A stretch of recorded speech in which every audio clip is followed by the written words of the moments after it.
दाल खा खा के मैं पक चुकी हूँ नेपाल में। और अभी मैं नेपाली भाषा में तो नहीं बोल सकती, लेकिन यहाँ कोई है जो हिंदी समझता है तो उसको मैं बोलूँगी कि मुझे कड़ी चावल खाना है, राइट? तो देखते हैं उनका जवाब क्या होता है। हुजूर, हुजूर, कड़ी बनाना आता है?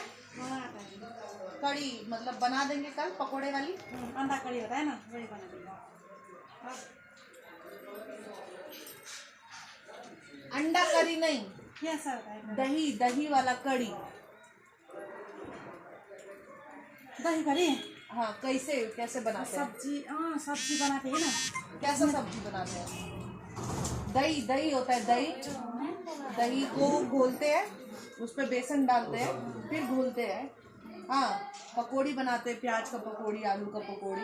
फिर वो दही और बेसन को जो घोला है उसको चूल्हे पे मतलब चढ़ाते हैं, पतला पतला बनाते हैं।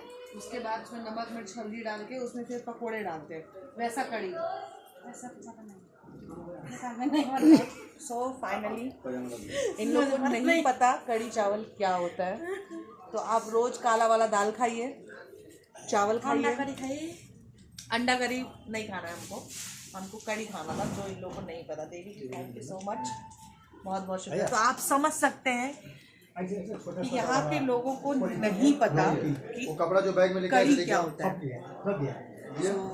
India is best.